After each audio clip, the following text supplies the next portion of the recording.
దేవునికే మహిమ కలుగును గాక. మీ అందరికీ ప్రభు పేరట వందనాలు. మరణాత. ప్రభునందు ప్రియా దేవుని ప్రియులరా, ఈ సాయంకాల సమయంలో మరొకసారి దేవుని వాక్యం, సర్వజనులారా దేవునిని గణపరచుడి, సర్వజనులారా దేవునిని గణపరచుడి. ఈరోజు పాఠము మరి కీర్తన గ్రంథం 47 అధ్యాయము మొదటి నుండి 10 వచనాలు మాత్రమే ఉన్నాయి. సర్వజనులారా దేవునిని కీర్తించుడి. దీని కొరకు ప్రార్థన చేద్దాం. మహోన్నతుడా, మహాగణుడు అయిన మా పరలోక రాజా, వందనాలయ్య. ఈ సమయంలో మరొకసారి మీ పాదములు ఎదుట ప్రార్థించుటకు, కీర్తించుటకు, స్తుతించుటకు, ఆరాధన చేయుటకు, ఘనపరచుటకు ఇచ్చిన కృపను బట్టి వందనాలు చెల్లిస్తున్నాయి. ఈ సాయంకాల సమయంలో నీ వాక్యమును బట్టి, నీ మాటలను బట్టి, నీ ఆలోచన బట్టి మమ్ములను, మా బిడ్డలను ప్రభా నీ ఆత్మచేత నింపి బలపరిచి నీ ఎదుటకు వచ్చి ప్రార్థించే కృపను, స్తుతించే కృపను, ఆరాధించే కృపను మా స్నేహితులు, మా బంధుమిత్రులకు, మా బిడ్డలకు దయచేసినందుకు వందనాలు. సమయంలో నీ దాసుడని నేను నీ లేఖనమును చేతపట్టి నీ ఎదుట, నీ బిడ్డల ఎదుట నిలుచున్నది నేనే కానీ మాట్లాడేది నీవే.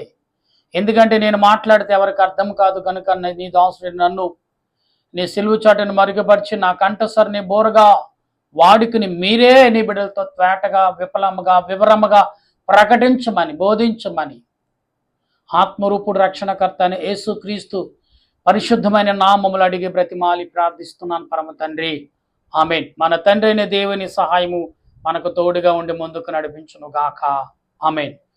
ప్రభునందు ప్రియా దేవుని ప్రియులారా, ఏ సాయంకాల శుభాలు మీ అందరికీ తెలియపరుస్తున్నాను.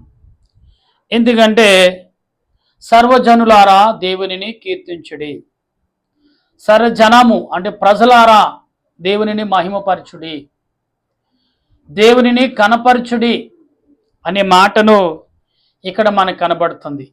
ఇక వాక్య గ్రంథంలో మనం చదువుతుండగా 47 అధ్యాయం మొదటి వచనములో సర్వజనులారా చప్పట్ల కొట్టుడి, జయధ్వనిలతో దేవుని గూర్చి ఆర్భాటమును చేరి. సర్వజనులారా తప్పట్లు కొట్టుడి, దేవునిని గూర్చి ఆర్భాటం అంటే దేవుని నా రక్షకుడు, నా జీవాధిపతి, నాకు తోడై ఉన్నవాడు, నా దేవుడు, నా తండ్రి, నా గురువు, నా మార్గము, నా సత్యము, నా జీవము అని సాక్షులుగా నిలవమని ప్రభు చెప్తున్నాడు. వెండి బంగారం నాకు ఇమ్మని అడగట్లా, మీ ఆస్తులంతా కూడగొచ్చు నా ముందు పోయమని అడగట్లా, మీరు ఏమి చేశారని అడగట్లా. నీ ఎదుట నీ పెదవుల మీద నన్ను ఒకసారి కీర్తించు చూడు, నన్ను ఒకసారి స్తుతించు. గురువుగాను, తండ్రిగాను, తల్లిగాను, అన్నగాను, స్నేహితుడుగాను ఏ రకంగా భావించినా నీ ఎదుటే ఉన్నాను, నీతోటే ఉన్నానని ప్రభు చెప్తున్నాడు. సర్వజనులారా దేవుని తప్పట్లు కొట్టుడి, దేవునిని కీర్తించుడి, ఆరాధించుడి అని అంటున్నాడు. అంటే దేవుని ఏం చేయాలి? మనం గణపరచాలి, దేవుని సాక్షులుగా నిలుచునాలి. ప్రజలకు వ్యతిరేకంగా వెళ్ళి నిలవటం కాదు. నిజమైన సాక్ష్యము ఎదుటి వారిని ప్రేమించే సాక్ష్యం. 2వ వచనంలో యెహోవా మహోన్నతుడు, భయంకరుడు, ఆయన సర్వభూమికి మహాదేవుడు, మహాభయంకరుడు, సర్వభూమికి అధిపతి, రాజుగా ఉన్నవాడు. యేసుప్రభు అని చిన్నవాడండి. ఆయన రూపం ఇంత అని మేము ఊహించుకోగలమా? లేదే. సర్వ అధిపతి, సర్వ భయంకరుడు అంటే ఆయన రూపం ఎంత ఉందో చూడలేము. ఆకాశము నా సింహాసనం, భూమి నా పాదపీఠం అంటే అసలు ఎంత ఉంటుంది ఆయన పాదము, ఆయన శరీరం ఎంత బాగా ఉంటుంది. ఆయన సింహాసనము ఆకాశమైనప్పుడు, భూమి తన పాదపీఠమైనప్పుడు దేవుడు ఎంత బలవంతుడు, ఎంత రూపము కలిగిన వాడు మనం గమనించాలి. ఒక్కసారి ఈ కడవరి దినాల్లో 2వ రాకడ సమీపంలో ఉన్నాం. 3వ వచనంలో ఆయన జనములను మనకు లోబర్చును. జనం ఆయన మనలో ఉండమ్మా, ఆయన మనలకు జనమును లోబర్చును. మన పాదముల క్రింద ప్రజలను అనగద్రొక్కును. ఎవరిని అనగద్రొక్కుతున్నాడు? ప్రజలనంటే ఏ ప్రజలను? దురాత్మ సంబంధమైన మనుషులను అనగద్రొక్కుతున్నాడు. ప్రజలంటే అందరిని అనుకోకండి. ఇక్కడ ఈ మాటలు పట్టుకునే దీన్ని దేవుడు మనుషుల్ని అంటే తొక్కుతాడంట అంటున్నారు. కానీ కాదు. దురాత్మ సంబంధమైన మనుషులను, దురాత్మ సంబంధమైన ఆలోచన కలిగిన వారును, దురాత్మ సంబంధమైన పద్ధతి కలిగిన వారును, దురాత్మ సంబంధమైన క్రియలు చేసే వారిని త్రొక్కేయమంటున్నాడు. ఎలా? దొంగతనం చేసిన వాడిని, మానభంగం చేసినాడు, వ్యభిచారం చేసినాడు, పాపం చేసిన వాడిని, అసలే దొంగ మర్డర్ చేసిన వాడు ఏం చేస్తారు? పట్టుకోకపోతే వదిలేయాలా? అలాంటి వారిని త్రొక్కే అంటున్నాడు దేవుడు. ఎలా? జైల్లో మగ్గుతున్న వారు ఎలాంటి వారంటే దుర్మార్గుతనముగా అదే జీవితం అని ఉంచుకున్న వారు ఇలా జైల్లో మగ్గుతున్నారు. అయితే 4వ వచనంలో తన ప్రేమించిన యాకోబునకు మహా అతిశయ పదముగా తన స్వాస్థ్యమును ఆయన మన కొరకు ఏర్పాటు చేసి ఉన్నాడు. ఎవరి కొరకండి? తన ఆస్పతమైన శక్తిని, బలాన్ని ఎవరి కొరకు? నీ కొరకు, నా కొరకు ఏర్పాటు చేశాడు. ఇవాళ మనం ఇంత తెలివిగా, ఇంత జ్ఞానవంతులుగా, ఇంత బలవంతులుగా, ఇంతగా కూడగట్టుకుని, ఇంత మాటగాడుతున్నాం, ఇంత ఇజ్జను, ఇదే మన జీవితం అని విజిలేసి పరిగెడుతున్నామంటే దీనికి కారణం ఎవరండి? ఎవరు? ఆయన కదా. దేవుడు కంటికి కనపడిన ఆయన. 5వ వచనంలో దేవుడు ఆర్భాటముతోను ఆరోహణమాయను బూరధ్వనితో యెహోవా ఆరోహణమాయను. ఇక్కడ యేసు ప్రభు కాలంలో మాట. దేవుడు ఆర్భాటముతోను బూరధ్వనితో ఆరోహణమైన అంటే యేసు ప్రభు ఆరోహమైనప్పుడు పరలోక దేవదూతలు భూలోకానికి ఎలాగైతే సాగనంపారో దానికి రెట్టింపు పరలోకను ఆహ్వానిస్తున్నారు. ఎందుకంటే విజయం సాధించాడు ఈయన, సాతానును జయించాడు ఈయన, సాతాను కోరలు విరగొట్టాడు ఈయన, సాతానికి నడుము ఇరగొట్టాడు ఈయన, సాతాని తల చితగొట్టాడు ఈయన అని లూసిఫర్ని తన కోరలు పీకిన వాడని, లూసిఫర్ నడుమిరగొట్టిన వాడని, లూసిఫర్ గాయపరిచిన వాడని ఇలాగ పలుకుతూ దావీదును ఎలాగైతే సొలొమోను ఎదుట ఎలాగైతే సొలొమోను రాజు ఎదుట 1000 వేళ్లకు అని ఎలాగైతే ఘనతను స్తుతిగానము చేశారో దానికంటే రెట్టింపు యేసు ప్రభుని భూలోకాన్ని పరలోకం ఆరోహణమైనప్పుడు దేవదూతలు ఏమంటారన్నా? ఏమని పిలుస్తున్నారు తెలుసా? ఇవాళ మన విజయం సాధించిన వారు ఏమంటాం?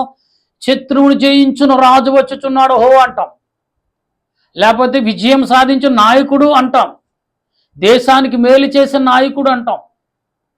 ప్రియుల, ఇక్కడ దేవదూతలు ఏమని పిలుస్తున్నారు పరలోకానికి? యేసు ప్రభుని సాతాను పాపమును జయించిన రాజు పరలోకం వచ్చుచున్నాడు హో అని, లేకపోతే సాతానికి కోరలు విడగొట్టాడు అని, తన తల మెదడులో ఉన్న ఆలోచనలన్నీ నాశనము చేశాడని ఇక్కడ దూతలో పరలోకములో దూతలు భూలోకం నుంచి ఆయన ఆరోహణం చేసి తీసుకెళ్లారు. ఈరోజు నన్ను ఈరోజు సజీవుడిగా దేవుని బిడ్డగా మన ఆత్మ తలంపులు కలిగి ఉన్నామంటే ఏ రకంగా ఉన్నాం? 6వ వచనంలో దేవుని కీర్తించుడి మన రాజును కీర్తించుడి సరా, మన దేవుని కీర్తించుడి అంటున్నాడు. మన రాజుని కీర్తించుడి అంటే ఎందుకు అన్నాడు ఈ మాటలు? మరిచిపోకుండా మీరు మీ తండ్రిని సామాన్యుడు కాదు, మీ యేసు ప్రభు సామాన్యుడు కాదు, మీ దేవుడు సామాన్యుడు కాదు, మీ స్నేహితుడు సామాన్యుడు కాదు, మీ గురువు సామాన్యుడు కాదు, మీ బోధకుడు మీ యొక్క శ్రేయ అభిలాషి సామాన్యు కాడు అని కీర్తించండి. దూతల ప్రతి గానముతో మేము స్తుతిస్తున్నామంటే మేము దేవదూతలం కాదు, ప్రభువు పరలోక రాజ్యంలో ఉంటాం కాబట్టి మీరెందుకు స్తుతించరంటే మీరు మాతో పాటు ఉంటారు కదా, మీరు స్తుతించరంటే మేము వచ్చినప్పుడు స్తుతించాంలే అంటారేమో. అలా అనకూడదు. ఈ లోకంలో నువ్వు స్తుతి చేయగలుగుతుంటే, ఈ లోకంలో దేవుణ్ణి ఆరాధించగలుగుతుంటే ఏం చేసినట్టు? పరలోకంలో ఈ స్తుతిని ఏకం చేసి ఓహో భూలోకంలో ఇదే స్థుతిని పరలోకంలో కూడా అప్పుడు ఏమనుకుంటారు దేవదూతలు? ఇతడు పరలోకంలో ఉన్న స్థుతులు భూలోకంలో శరీర సంబంధంగా ఆ స్థుతులు చేశాడు కాబట్టి ఇతడు మన గుంపులో కూడా అంటారంట దేవదూతలు. ఏమంటారంట? ఇవాళ మన భూలోకంలో దేవా నీకు స్తోత్రాలని ఈ స్థుతులు పరలోకము స్థుతులు మనం తెలుసుకుని ఆ స్థుతులు దేవుని చేస్తే మనం పరలోకి వెళ్ళిపోయినప్పుడు అంటే శరీరం విడిచిపెట్టాడు దేవదూతలు అంట ఇతడు మనలో ఒకడే, మన గుంపులోకి లైన్లో నిలబెట్టండి అని మన చోటు మనకు ఉంచుతారండి. అక్కడ కీర్తించే ఆత్మగా, స్తుతించే ఆత్మ గుంపులో నువ్వు ఉండాలి అనేది దేవుని ఉద్దేశం. 7వ వచనంలో దేవుడు సర్వభూమికి, ఇక్కడ అంటున్నాడు దేవుడు సర్వభూమికి రాజై ఉన్నాడు, రమ్యముగా కీర్తనలు పాడుడి. ఇక్కడ ఏమన్నాడు అంటే రమ్యముగా కీర్తనలు పాడు. దేవుడు అన్య జనులకు రాజైన, ఇక్కడ చాలా ఇక్కడ ఏమన్నాడు? అన్య జనులకు రాజై ఉన్నాడు. దేవుడు 8వ చదువు తన పరిశుద్ధ సింహాసనం మీద. చూశారండి? అంటే ఇక్కడ రాజు క్రైస్తవులకే కాదు, దేవుని నమ్మని బిడ్డలు, క్రైస్తవులను ముద్ర వేసుకున్న ప్రభువుని ఎరిగిన బిడ్డలకే కాదు, అన్యులకు కూడా రాజేనంట. ఎటువంటి రాజైనా, ఎటువంటి రాజు అంటే ఆత్మ సంబంధమైన రాజు. ఈ రాజుకి ఎటువంటిది? ఆలోచన తగ్గ మాటలు కలిగిన వాడు ఈ రాజు. ఎటువంటి రాజు అంటే ఈ రాజుకి ఏమి లేదు, అన్ని ఆదరణ కలిగించే రాజే. ప్రియులారా, మనం ఒకసారి ఆలోచించండి ఈ మాటలను. ఎందుకంటే మనం ఒకసారి ఆలోచించినప్పుడు ఆలోచన తగ్గ క్రియలు మనము కలిగి ఉండాలి. అవునండి, అప్పుడే మనం రాజుని, ఎటువంటి రాజు అంట? ఆదరణిచ్చే రాజు అంట. దేవుని బిడ్డలారా, మనం ఒక్కసారి దేవుని వాక్యం చదువుతున్నప్పుడు ఎంతో శ్రద్ధ కలిగి, ఈ రాజు అంటున్నాడు ఎటువంటి రాజు అంట? అన్యులకు రాజు, తన పిల్లలకు రాజు. అన్యులకు కూడా రాజేనండి. ఎల్లు అనుకున్నా మేము అన్యులం, క్రైస్తవులం కాదు అనుకునే వారిలారా, మిమ్మల్ని కూడా ప్రభు ఎదుట ఉన్నారు. మీరు కూడా, మీరు తీర్పు కాలంలో ఉన్నారు, మీరు పరిశుద్ధుల గుంపులో ఉన్నారు. అందుకే మీకు రాజై ఉన్నాడు అంటున్నాడు. 9వ వచనంలో జనముల ప్రధానులు అబ్రాహాము యొక్క దేవునికి జనులై కూడుకొని ఉన్నారు, భూనివాసులు ధరించుకును కేడములు. అంటే ఇక్కడ దేవునివి, ఆయన మహోన్నతుడని. ప్రియులారా, ఇక్కడ చక్కటి మాటలతో ముగించాడు ఈ వచనంలో. దేవుడు అందరికీ దేవుడే, ఆయన స్వరూపుడు, ఆత్మరూపుడు, ఆదరణకర్త అంటున్నాడు. ప్రియులారా, నీ దేవుడు, నువ్వు ఆరాధించే దేవుడు, కీర్తించే దేవుడు, నరులు కీర్తించే దేవుడు, నరులు స్తుతించే దేవుడు, నరులు గణపరిచే దేవుడు. మొదటి మాట ఏమని రాయబడి ఉంది అక్కడ అమ్మా? నరులు మొదటి మాట సర్వజనములారా దేవుని స్తుతించుడి. ఈ అంశం మనం ఖచ్చితంగా, అంటే ఇలా ఎవరికెవరికో క్రైస్తవులకైనా అనుకుంటున్నారు, ఇది క్రైస్తవుల కాదండి. దేవుడు అందరికీ దేవుడే. ఈ దేవుడు సామాన్యుడు కాడు, ఈ రక్షకుడు సామాన్యుడు కాడు. ఎందుకు ఇంతమంది ఏకకంఠం ఎత్తి ఈది సువార్త, పత్రికల సువార్త, ఘనమైన సువార్త ఎందుకు చేస్తున్నారు? ఆయన ఎటువంటి వాడు అని తెలుసున్న వారు ఊరకనే ఉండరు. నువ్వు ఊరకనే ఉంటే ఈ రాళ్ళు మాట్లాడతాయి అన్నారు ప్రభు. వీరి చేత మాట్లాడకుండా ఆపితే ఈ రాళ్ళు మాట్లాడతాయి అన్నారు ప్రభు. ఎందుకన్నారు? పరిశుద్ధాత్మ దేవుని యొక్క ప్రతినిధిగా ప్రభు వచ్చి మాట్లాడుతున్నప్పుడు నేను మాట్లాడాపితే ఈ రాళ్ళు మాట్లాడతా అన్నారు. ఎందుకన్నారు? ఆయన మౌనంగా ఉంటే భూమి ప్రజలని అసలే ఈ యొక్క వణుకుడు ఉండదండి. ఆయన మౌనంగా ఉండటమే మేలు. ఆయన ఒక్కసారికి అంటే చాలండి. ఆయన చాలా మంది నాయకులు కొన్ని ఇంటిమేషన్ ఇస్తుంటారు. మైకు పట్టుకుని కొందరు కళ్ళు రెప్పల మీదను, కళ్ళు మిటకరించటం మీద ఇలా కదుపు రెప్పలతో సైకిల్ చేస్తుంటారు. అవతల వాళ్ళకి అలాగ గైడ్ చేస్తుంటారు ఆ బంటులు, వారి సెక్యూరిటీని. తెలుసండి, లేకపోతే పెన్నుతో ముట్టుకోవడం కానీ, పెన్ను కదపడం కానీ, బాటిల్ తీసి పక్కన పెట్టడం, గ్లాస్ పక్కన పెట్టడం, ఇలాంటి ఒక ఇంటిమేషన్ ఇస్తున్నట్టు ఒక నాయకుడికి ఆ ముందుగా మీరు కూర్చున్నప్పుడు మీరు జరుగుతున్న ఆందోళన ఏ రకంగా ఇంటిమేషన్ ఇస్తారు మాకంటే, అతడు పెన్ను తీసి ఒక్కసారి ఇలాగేలా కొట్టడము, అది ఇలాగేలా పక్కన పెట్టడము, అంటే దాని అర్థం ఏంటంటే ఇక్కడ ఏదో జరగబోతుంది, మీరు అలర్ట్ గా ఉండండి అని. లేకపోతే పేపర్ తీసుకుని ఇలా 4 పేపర్ తిరిగేస్తే దానికో ఇంటిమేషన్ ఇచ్చినట్టు. లేదంటే ప్రజలకు మైకంకు చూసి కళ్ళు మెదుపుతున్నాడు ఏదో పడుంది అనుకోడు, కానీ అవతల వరకు ఆ కళ్ళ ద్వారా కూడా ఇంటిమేషన్ ఇస్తున్నట్టు. చేతులు అటు ఇటు కదుపున ఏళ్లకు ఇదుపున ఒక నాయకుడు, ఒక అధిపతిగా, ఒక ప్రధానిగా, ఒక ముఖ్యమంత్రిగా, లేదా ఒక పెద్ద నాయకుడిగా ఉన్న వారి యొక్క తను ఏమి చేసినా ప్రజలకు కొంత ఇంటిమేషన్ ఇచ్చినట్టే. అక్కడ జరుగుతున్న సంఘటనే ఎలర్ట్ గా ఉండమని చెప్పినట్టన్న.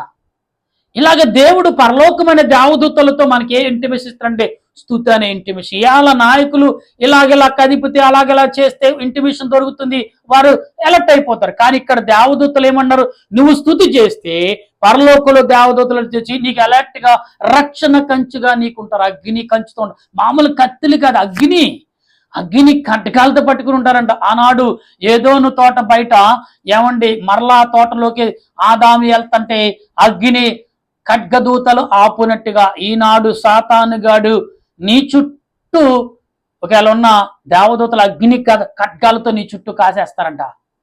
అస్సలు కప్పేస్తారంట. కోడిని తన బుట్టలో తట్టవేసి ఎలా కప్పెడతారో జాలి వేసి అలా కప్పేస్తాడంట దేవుడు. గమనించండి, ఈ రోజున ఆత్మ తండ్రి అనే దేవుడు నీకు నాకు ఈ రాత్రి కాలంలో దేవునిని స్తుతించుట వల్ల ప్రజలు సమస్తమైన జనులారా దేవునిని కీర్తించుడి, స్తుతించుడి, తప్పట్ల కొట్టుడి అన్నాడు. ఎందుకు? అటువంటి దానివల్ల మేలుంది, కీర్తన ఉంది, నీవు జీవించబడతావు, నువ్వు బలపరచబడతావు. అటువంటి ఆలోచన పరిశుద్ధాత్మ దేవుడు నీకు నాకు అందించును గాక. ఆమేన్. ప్రార్థన చేద్దాం. దయగల తండ్రి నీకు స్తోత్రాలు, ప్రేమగల రక్షక వందనాలు. రక్షణ మా నాయన దేవానికి స్తుతులు స్తోత్రాలు. స్తుతి చేసిడి సర్వజనులారా స్తుతి చేయుడి అంటున్నా. ఇదిగో అన్యులకు రాజే, మనుషులు నీ బిడ్డలైన వారు క్రైస్తవులకు దేవుని నమ్మిన బిడ్డలకు రాజే. మాకు నువ్వే రాజువై, మాకు నువ్వే రక్షణకర్తవై, నువ్వే మాకు ఆదరణకర్తవై ఉన్నావని నమ్ముచ్చు.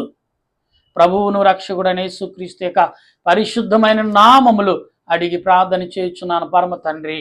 ఆమేన్. మా తండ్రి అయిన దేవుని కృపా, త్రియేక దేవుని సహాయము వినుచున్న బిడ్డలు, ఆలకిస్తున్న బిడ్డలు అందరికీ నీ మహిమతో నింపి బలపరిచి ఆదరించి ఆయత్తపరచును గాక. ఆమేన్, ఆమేన్, ఆమేన్. మీ అందరికీ మరణాత.